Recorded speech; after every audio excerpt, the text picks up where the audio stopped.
নমস্কার, এশিয়ানের নিউজ বাংলায় আপনাদের সকলকে স্বাগত। আমার সঙ্গে এই মুহূর্তে রয়েছেন যাদবপুরের সিপিএম প্রার্থী বিকাশ রঞ্জন ভট্টাচার্য তথা বিশিষ্ট আইনজীবী এবং কলকাতার প্রাক্তন মেয়র। এই বছর যাদবপুরে আপনি প্রার্থী হয়েছেন বামেদের হয়ে। যাদবপুরে জিতলে মানুষের জন্য প্রথম কোন পদক্ষেপটা নেবেন? দেখুন, যাদবপুর পশ্চিমবঙ্গের বাইরে বিচ্ছিন্ন কোনো বিষয় নয়।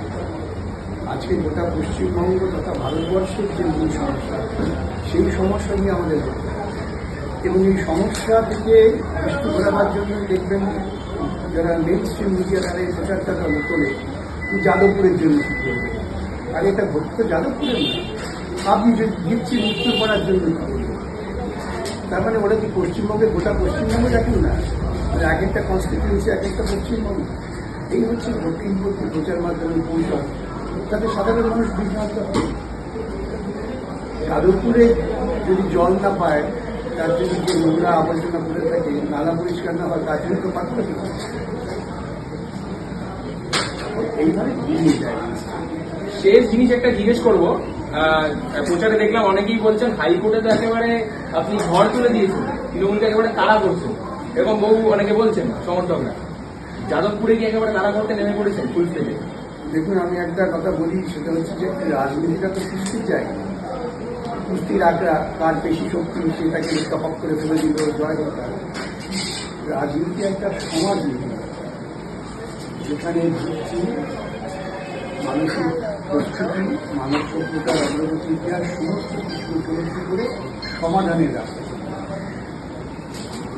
সেই পথে শুধু তৃণমূল কেন, বিজেপি সকলের বিরুদ্ধে বামপন্থীর ভর্তি হয়ে যাবে। বামপন্থীদের যে বিকল্প চিন্তা, সেটা হচ্ছে সামগ্রিক মানুষের চিন্তা। বিজেপি তৃণমূলের বিকল্প চিন্তা আদানি আম্বানি।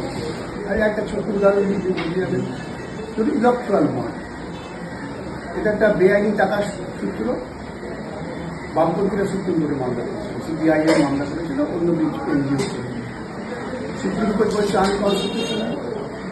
কিন্তু সেই আনকনস্টিটিউশনাল পদ্ধতি সবচেয়ে বেনিফিট কে পেয়েছে? বিজেপি, আর একটি আছে তৃণমূল।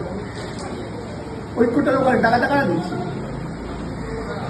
আজকে আপনি দেখবেন FM খুলুন বা টেলিভিশন খুলুন, বিজেপির করছে আর তৃণমূল করছে, একই সুর, হয়তো একই গায়ক গেয়েছেন, কনস্ট্যান্ট করছে। কত কোটি টাকা কে দিচ্ছে?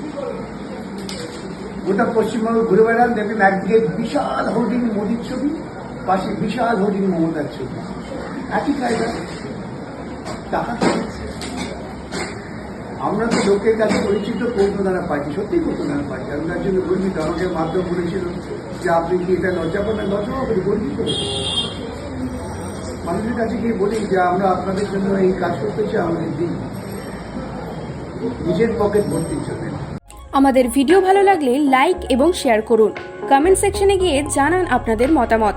আরও ভিডিও পেতে আমাদের চ্যানেল সাবস্ক্রাইব করুন এবং প্রতি মুহূর্তে খবরের আপডেট পেতে প্রেস করুন বেল আইকন।